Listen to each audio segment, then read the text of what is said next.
네, 안녕하세요. 방금 소개받은 윤순진입니다. 우선 이 발표는 WWF에서 지원을 해주신 연구의 결과입니다.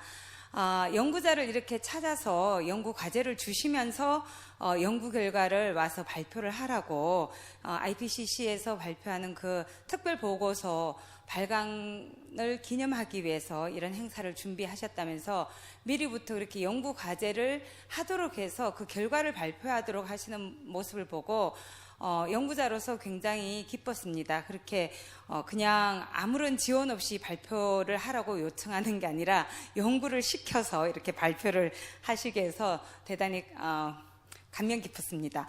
예, 지금 소개받은 대로 제가 그 발표드릴 내용은 사실은 이게 말씀드린 것처럼 WWF에서 주신 과제이기 때문에 이제 그거에 따라서 하긴 했지만 사실 제가 발표드릴 내용이 한국의 그 기업들이 기후변화 대응 행동을 얼마나 잘 하고 있는지 지금 정말 1.5도시라는 그 강화된 목표를 우리가 달성하기 위해서는 한층 더 많은 노력이 필요한데요.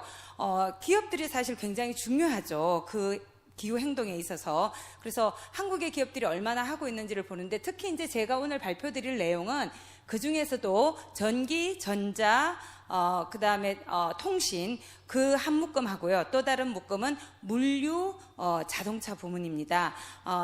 일단은 전기전자 산업 자체가 우리나라 기업들 중에서 굉장히 세계적으로 우수한 기업들이 많죠. 그리고 그 기업이 배출하는 이산화탄소 배출량이 우리나라 전체 배출량의 8.8% 정도가 되고요. 또 특히 이제 전기전자 그렇고 자동차 제작이 한 2.6% 정도가 된다 그래요.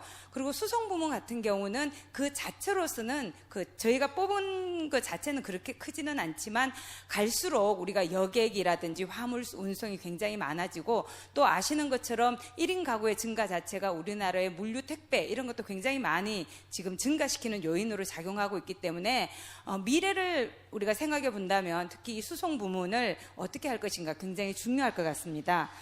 그래서 저희가 준비한 내용을 말씀드리자면요. 예, 순서는 이렇습니다. 왜 이 연구를 하게 됐고 어떤 방법으로 했고 또 특히 저희가 오늘 한 이 연구는 일본에서 WWF가 지원해서 일본의 산업을 유사한 방법으로 했는데 저희가 이제 일본을 벤치마킹해서 유사한 방법을 적용해서 저희는 일단 그 두 섹터에 대해서만 조사를 했는데요. 어떻게 했는지 말씀을 드리고 그 결과가 어땠는지 그리고 이런 결과를 우리가 어떻게 해석할 것인가 앞으로의 어떤 정부 정책과 연동해서 생각한다면 어떤 노력들이 더 필요한가 이런 순서로 말씀을 드리겠습니다. 아시는 것처럼 기후변화라는 것 자체가 사실은 인류 삶, 예전에는 북극곰만 떠올렸지만 북극곰이 아니라 지금 현재 여기 우리에게 문제가 되고 있고요. 산업 부문 같은 경우도 마찬가지죠. 산업에서 많은 온실기체를 배출해서 그들에게 기후변화를 야기한 책임이 있는 것도 한편의 사실이지만 기후변화 자체가 기업의 그 산업 활동에도 영향을 미칩니다. 그들이 가지고 있는 시설물이라든지 그런 시설의 운영이라든지 여러 그 생산, 소비, 유통 구조에 있어서의 어떤 물류의 그 흐름이라든지 또 그 작업자들의 출퇴근에 이르기까지 너무나 많은 요소들이 기후변화로부터 영향을 받습니다. 그래서 기업의 활동을 보는 게 중요하고요. 그래서 굉장히 많은 기업들이 이제 특히 세계적으로 저명한 그런 기업들 같은 경우에는 이것이 위험이 아니라 더 이상 위험만이 아니라 기회다 이렇게 보면서 새롭게 다양한 노력들을 하고 있습니다. 그래서 스스로의 어떤 온실기체 배출을 줄인다든지 또 재생가능 에너지를 확대해 나간다든지 또 그와 관련해서 저탄소 에너지 기술이라든지 공정을 개발한다든지 이런 활동들을 하고 있죠. 그래서 지금 대표적인 게 아까 우리 윤세웅 대표님께서 말씀하신 것처럼 재생가능 에너지 100%라는 기업들이 지금 오늘 찾아보니까 152개가 되었더라고요. 우리가 웬만큼 알고 있는 세계적인 기업들이 거의 다 들어가 있습니다. 근데 아직 우리나라 기업은 하나도 거기에 들어가 있지 않다는 게 현실이죠. 그건 이제 기업 자체의 노력이 좀 저조하다는 것도 있지만 다른 사회와 다르게 우리나라의 전력 시장 구조가 한전 독점인 그것도 영향을 지금 미치고는 있습니다. 그래서 이제 우리나라도 그렇고 세계적으로 많은 기업들이 기업의 사회적 책임에 대해서 고민하고 있고 그 사회적 책임의 하나로 기후변화 대응 활동이 들어가고 있고요. 또 각 기업의 다양한 어떤 행위로 인해서 발생하는 탄소 정보에 대해서 이제 공개하는 그런 사업들이 있는데, 그런 사업들에도 우리나라 기업들도 설문조사가 있을 때 이렇게 응답을 하는 200대 기업 같은 경우는 그런 식으로 하고 있습니다. 그래서 지금 현재 기업이 어떤 노력을 얼마만큼 하고 있는지 그것을 한번 평가해 보려고 합니다. 저희들이 이제 그 한 방법을 보시면은요, 일단 그 사회적 책임의 차원에서 지속가능 경영 보고서를 발간하고 있는 기업들을 추려냈고요. 또 그 CDP라고 이제 탄소 정보 공개 프로젝트가 있는데, 거기에서 이제 응답한, 그리고 그 응답을 기초로 해서 보고서가 나오고 있는데, 그걸 기초로 해서 기업들을 골랐습니다. 그랬더니 저희가 이제 전자만이 아니라 통신도 포함했는데, 전기전자, 통신이 다 합해서 16개 기업이 있었고요. 그 다음에 수송, 물류, 화물 이런 걸 다 합해서 자동차 산업까지 합해서 17개였습니다. 그래서 이들 기업이 발간한 지속가능 경영 보고서와 CDP 보고서를 기초로 해서 평가를 해봤습니다. 그래서 여기가 이제 저희들이 분석한 기업들입니다. 이름들이 일일이 나열되어 있는데요. 앞으로 이제 뒤에서 제가 발표 드릴 때 붉은 계열은 전기, 전자, 통신이고 파란색 계열은 여기 물류, 유통, 자동차라고 생각을 하시면 되겠습니다. 저희들이 이제 그 평가의 지표로 사용한 것은 총 21개입니다. 21개인데 섹션을 2개로 나눠 봤을 때, 하나는 1번 항목 같은 경우에는 온실기체 감축 목표라든지 또 감축의 성과와 관련된 그런 분야에 대해서 평가를 한 것이고요. 2번 부문 같은 경우는 그 정보를 얼마나 자세히 구체적으로 공개하고 있는가, 이런 부분에 대해서 저희가 평가를 했습니다. 일본이 한 내용들을 따라서 하되 약간 우리는 강화된 그런 방식을 좀 쓰긴 했는데요.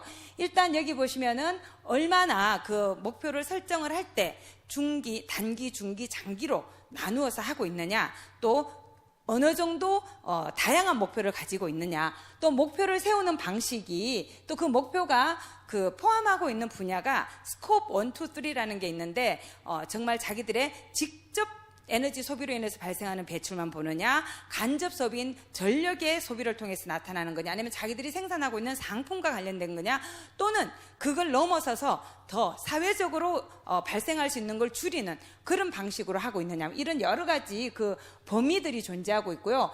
또 목표를 설정하는 방식도 절대량을 감축하는 방식을 쓰고 있는지, 탄소 집약도를 감축하겠다는 것인지, 감소시키겠다는 건지, 또는 BAU라 그래서 전망치 대비해서 하는지, 이런 것도 평가해 봤고요.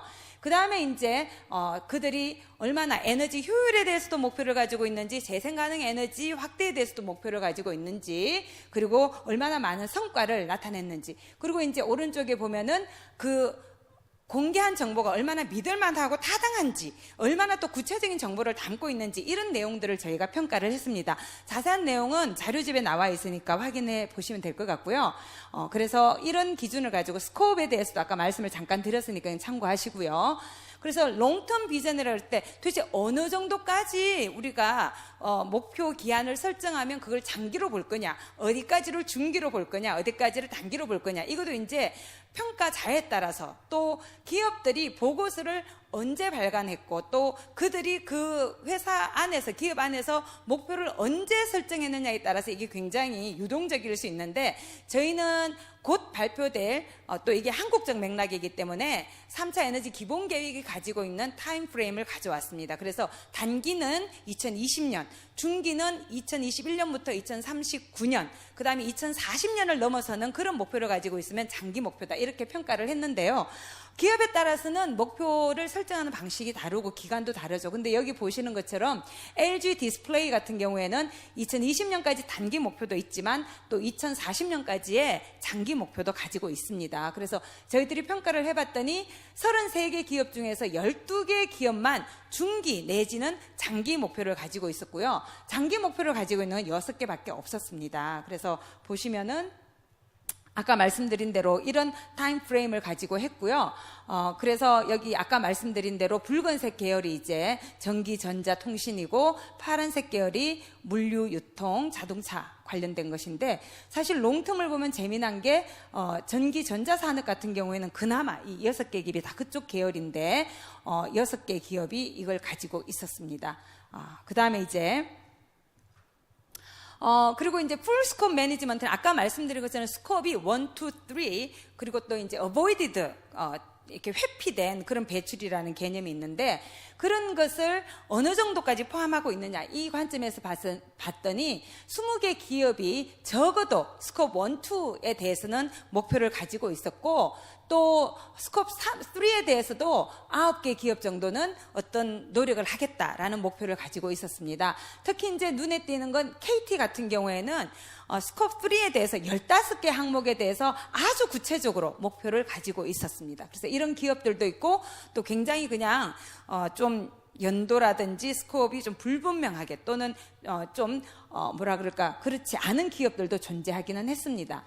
그리고 이제 이건 아까 말씀드린 것처럼 어떤 기준에 따라서 목표를 설정을 했는가인데 보시는 것처럼 이것도 이제 이쪽으로 갈수록 많은 점수를 부여하고 내려올수록 낮은 점수를 부여한 건데 절대 목표를 가지고 있는지 또 탄소 집약도 목표인지 또는 이 두 가지를 다 가지고 있는 경우도 있고요. 어느 하나만 가지고 있는 경우도 있고 BAU를 가지고 있는 경우도 있고 근데 보시면은 전기, 전자 같은 경우에는 절대 목표와 그 다음에 집약도 목표를 함께 가지고 있는 기업들이 6개나 되더라고요.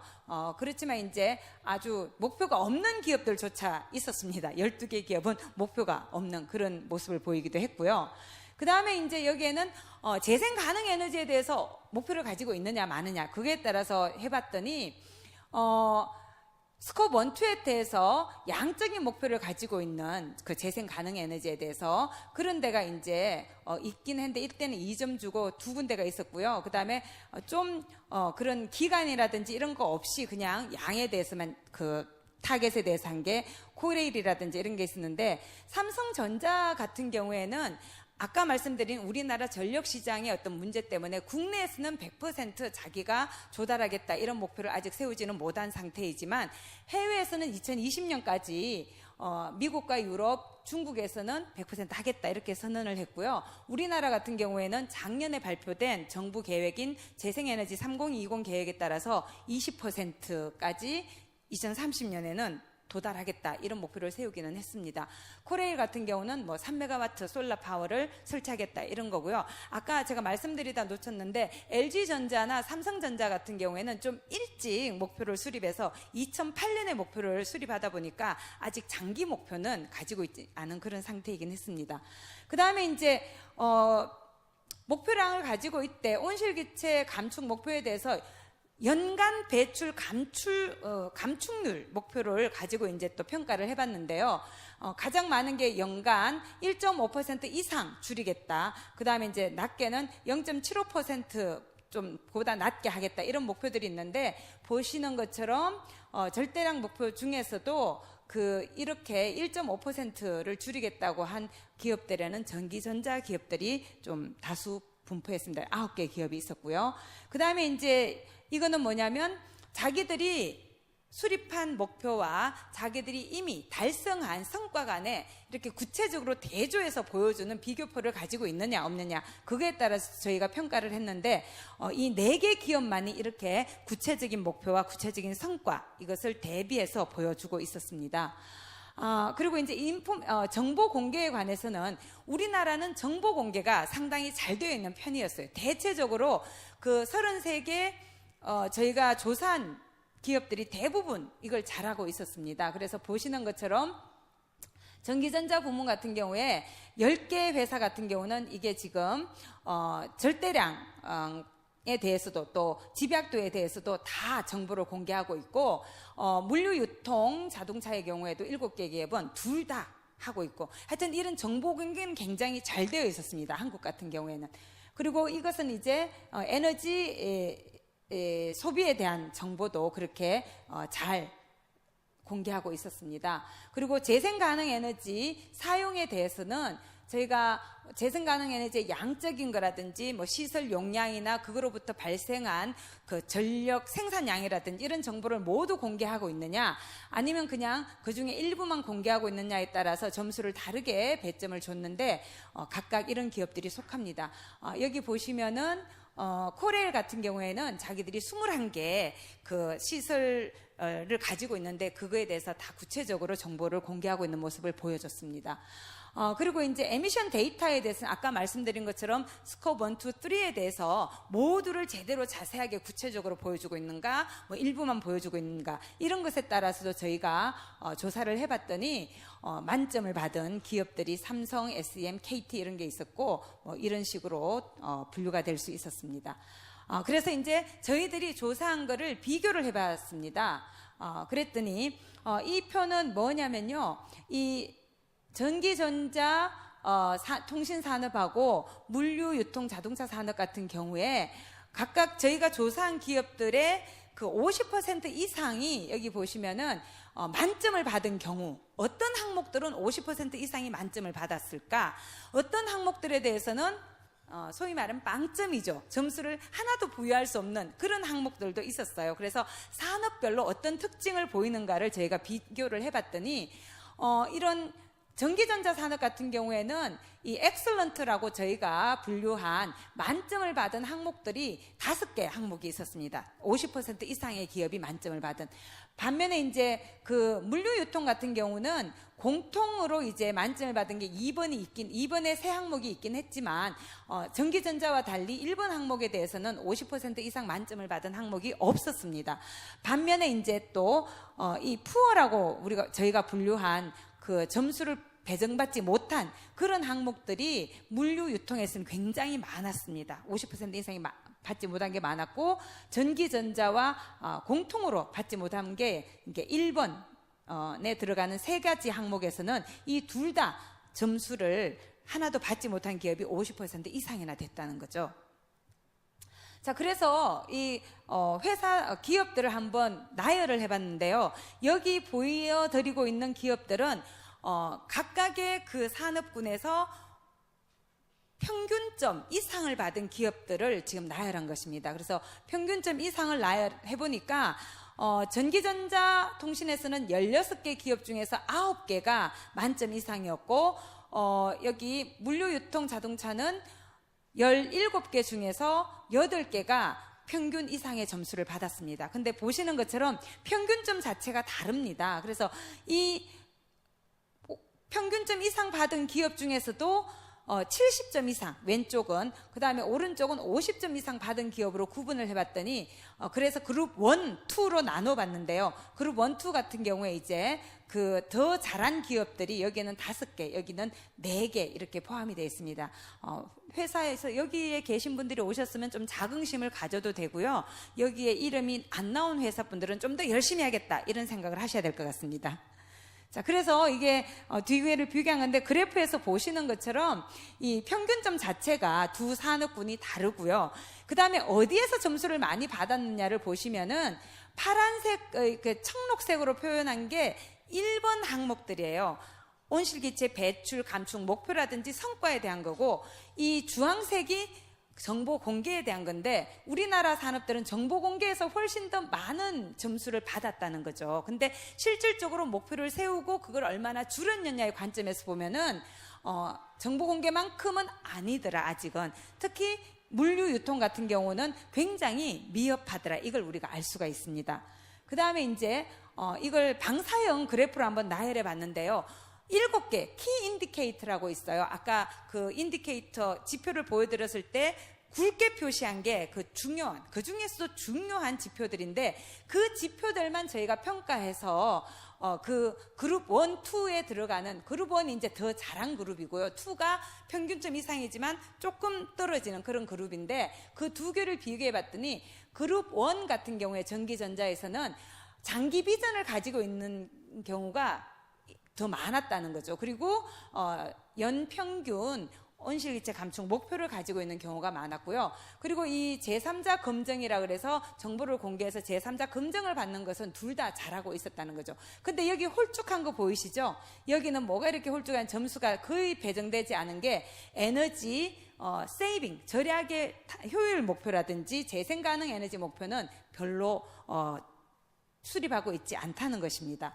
그 다음 여기 이거는 물류 유통인데 아까 전기전자와 달리 방사형의 모양이 굉장히 다른 걸 한눈에 보실 수 있을 텐데요. 여기 같은 경우는 아까 말씀드린 에너지 세이빙이나 리뉴어블만이 아니라 매해 그 온실기체 감축 목표 자체도 거의 수립하고 있지 않아서 점수를 부여받지 못했고 장기 비전도 거의 없습니다. 그렇지만 그룹 1이 그나마 장기 비전을 좀 더 많이 세우고 있고 그 다음에 정보도 훨씬 더 잘 공개하고 이 정보 공개는 둘 다 비슷합니다, 사실. 그리고 이것은 이제 아까 말씀드린 것처럼 두 분야를 비교해 것인데 전기전자가 훨씬 더 면적이 넓게 더 많은 성과를 보이고 있다는 걸 알 수가 있습니다. 그리고 일본이 우리나라보다 먼저 했기 때문에 일본하고 한번 비교를 해봤는데요. 우리나라 같은 경우에 일본과 비교해 볼 경우에 전기전자 통신 같은 경우는 일본보다 점수가 다 높게 나왔습니다. 반면 물류유통 같은 경우에는 우리가 일본보다 더 나은 것은 정보 공개 그 분야밖에 없었습니다. 그래서 이게 이제 일본과 한국을 비교 평가한 건데요. 우리나라 같은 경우에 여기 이제 전기전자 부문입니다. 전기전자는 일본보다 한국이 더 앞서 있었어요. 그래서 보시면은 노란색이 연두색보다 다 밖에 있을 겁니다. 그래서 여기 보면 롱텀 비전, 장기 비전도 우리가 더 많이 가지고 있고 연평균 감축 목표도 매해 더 잘 세우고 있었고 특히 제3자 검증이 훨씬 더 잘 되고 있었습니다. 반면에 물류유통 같은 경우에는 일본이 우리보다 좀 더 잘하고 있긴 했지만 우리가 이제 제3자 검증을 잘하고 있는 그것만 눈에 띄고 딴 거는 일본보다 많이 뒤져 있는 걸 알 수가 있습니다. 이거는 이제 그 해당 기업들의 지금 저희가 조사한 기업들에서 에너지 다소비 배출 기업만 따로 100만 톤 이상 배출하는 기업만 따로 해봤는데 삼성전자 같은 경우는 열심히 노력하고 있지만 매출량이 늘어나면서 계속해서 배출량도 늘어나는 그런 모습을 보이고 있었고요. 다른 때는 좀 정체한 모습 그리고 LG 디스플레이 같은 경우는 최근에 늘었다가 다시 좀 줄었다가 약간 상승하는 이런 모습을 보이고 있었고요. 이거는 각각의 기업들인데 이렇게 왼편은 배출량이 증가하는 기업군이고 오른편은 떨어지는 기업인데 스탠코 같은 경우는 매출량이 워낙 떨어져 갖고 이렇게 배출이 떨어지는 그런 모습을 보이고 있었습니다. 그리고 이건요. 관련성을 봤는데 어떤 관련성이냐면 저희가 평가에서 나온 점수하고 탄소 집약도에 뭔가 상관관계가 있을까 그게 궁금해서 저희가 분석을 해봤더니 높은 상관관계는 아니지만 한 21.9% 정도를 설명하는 상관관계가 있었는데요. 점수가 높은 기업일수록 인텐시티 탄소 집약도가 떨어지는 추세를 보이고 있었습니다. 그 기간은 우리나라에서 이런 정보가 제대로 공개된 2011년부터 작년까지를 저희가 조사를 해봤더니 그 7년의 기간 동안 탄소 집약도가 점수가 높은 기업일수록 감소하는 그런 경향. 그러니까 이런 저희가 평가한 것에 좀 더 높은 점수를 받은 기업일수록 탄소 집약도가 실질적으로 약간씩 떨어지는 그런 효과가 있더라는 거죠. 반면에 이제 그 다음에 특히 아까 여기서 좀 진하게 나타낸 이 파란 도트와 빨간 도트 같은 경우는 아까 말씀드린 탑5, 탑4 그 기업이었어요. 그래서 그런 경향들이 좀 더 잘 나타나는 것 같고요. 그 다음 이거 같은 경우에는 매출 수익, 그러니까 그 기업의 그 매출 판매액이 얼마나 늘었느냐 줄었느냐 그거하고 점수를 비교해 봤더니 여기도 아주 약한 상관관계가 있었습니다. 그래서 저희 평가에서 좀 더 높은 점수를 받은 기업일수록 매출량은 오히려 수입이 늘었더라는 거예요. 그래서 수입이 늘면서도 배출, 아까 인텐시티는 줄어드는 아주 좋은 그런 경향을 보이더라는 거죠. 그리고 이건 이제 얼마나 외국인 투자자 비율이 높으냐 그거에 따라서 이 성적이 좀 다른가 이걸 평가해 봤더니 외국인 투자자 비율이 좀 높을수록 성과가 좀 더 많이 저희가 매긴 점수가 좀 더 높은 경향을 보이더라는 거죠. 그래서 이게 뭔가 그 외국인 투자자 또는 세계적인 압력이 이런 기업들의 기후변화 대응 행동에 영향을 미치지 않았을까라고 저희가 추론해 볼 수 있었습니다. 시간이 얼마 없는데요. 그래서 저희가 이 결론과 시사점을 한번 도출해 봤는데요. 보시는 것처럼 33개의 기업을 평가했었는데 그중에 12개 기업만이 중장기 비전을 가지고 있어서 좀 더 많은 기업들이 중장기 비전을 가질 필요가 있고 오늘 또 하나의 그 주제가 되고 있는 과학 기반의 어떤 그 배출 목표를 설정하는 거 그거는 아직 저희가 조사한 기업들에서는 없었어요. 다만 삼성전자가 그걸 하겠다고 그렇게 해놨고 삼성전자와 LG전자 같은 경우는 원래 장기 목표를 수립하겠다 이런 게 나와 있습니다. 그 다음에 저희가 또 조사해 봤더니 우리나라 기업 4개가 SBT에 참여하고 있는데 저희가 조사한 전기전자 수송물류는 아니었습니다. 그 다음에 그리고 이제 그 다음에 우리나라 같은 경우는 정보 공개가 굉장히 잘 되어 있다는 게 특징이었습니다. 근데 비교해 봤을 때 그 정보 중에서도 보면은 에너지 효율 개선 목표라든지 또는 재생 가능 에너지 관련해서는 목표를 제대로 수립한다거나 그와 관련된 정보를 제대로 공개하고 있지는 않더라 이런 걸 말씀드릴 수 있고요. 그 다음에 이제 삼성하고 아까 SK텔레콤만이 그 재생 가능 에너지에 대해서 특정 연도에 특정 용량을 하겠다 이런 말을 하고 있고요. 그 다음에 이제 이거는 보시면은 2017년까지 2011년에 비해서 50% 저희가 조사한 기업의 50%는 사실 배출량이 늘고 있었어요. 그래서 이걸 좀 더 적극적으로 줄이려는 노력이 필요한 것 같고요. 그 다음에 이제 보시는 것처럼 전기전자가 수송 물류보다는 좀 더 앞서 있었고 또 일본과 비교했을 때도 우리가 좀 더 그 부분에 앞서 있더라. 그 왜 그럴 수 있었느냐 이걸 좀 우리가 살펴봐야 되는데 저희가 생각해 볼 때 우리나라는 2010년부터 에너지 목표 관리제, 탄소 에너지 목표 온실기체 에너지 목표 관리제를 시행을 했고요. 2015년부터 에미션 트레이딩 배출권 거래제를 했기 때문에 그와 관련해서는 정보를 수집해서 공개하지 않으면 안 되죠. 그래서 정부 정책에 의해서 이 기업이 순응을 해야 되기 때문에 정책이 어떤 방향으로 가느냐가 굉장히 중요하게 작용을 하는 것 같더라. 특히 정부가 제3자 금정을 요구하기 때문에 그것에 기업은 따라갈 수밖에 없다는 거죠. 그래서 정부 정책의 중요성을 여기서 확인할 수 있었고요. 그 다음에 이제 특히 또 눈에 띄는 게 KT하고 코레일이 다른 기업에 비해서 굉장히 앞서 있었어요. 왜 그럴까? 공기업이라는 특성이 있었는데 이것도 또한 정부가 어떤 의지를 가지고 어떤 방향으로 가느냐가 공기업에게도 굉장히 중요한 영향을 미치는구나. 이걸 좀 우리가 추론해 볼 수 있었고요. 또 배출량이 판매량이 많고 규모가 큰 기업일수록 이 일을 담당하는 직원들이 따로 있었는데 이런 경우에 훨씬 더 효과적으로 대응 행동을 마련하더라. 마지막으로 말씀드리면은 포린 인베스트 같은 경우는 전기전자가 왜 그런 물류 유통보다 좀 더 앞서 있을까? 저희가 생각해 볼 때 훨씬 더 수출 비중이 높고 그래서 그 국제시장의 압력이 훨씬 더 작용을 하는 게 아닌가. 그래서 국제시장 또 국제사회가 어떤 방향으로 이니셔티브를 행사하느냐가 개별 국가의 기업들의 특히 글로벌라이즈된 기업들에게 미치는 영향이 굉장히 큰 것 같더라. 그리고 그 기업들의 지속가능성 보고서를 보면은 모두 다 UN SDG라든지 그러니까 지속가능 발전 목표라든지 파리 협정 이런 것을 굉장히 중요한 근거로 삼고 있기 때문에 국제사회가 어떤 방향으로 나가는지를 확실히 하고 기업들에게 명확한 신호를 줄 때 기업은 따라가더라는 거죠. 그리고 기업이 그걸 사업 기회로 활용해서 훨씬 더 적극적으로 행위를 하더라는 거예요. 그래서 국제사회 그리고 여기 우리 WWF와 같은 이런 시민 사회단체가 어떤 식으로 이런 기업들에게 좀 더 행동을 잘하도록 영향을 미칠 것인가 이것이 굉장히 중요한 영향 요인으로 작용할 수 있다는 것입니다. 네, 이것으로 발표를 마치겠습니다. 감사합니다. 네.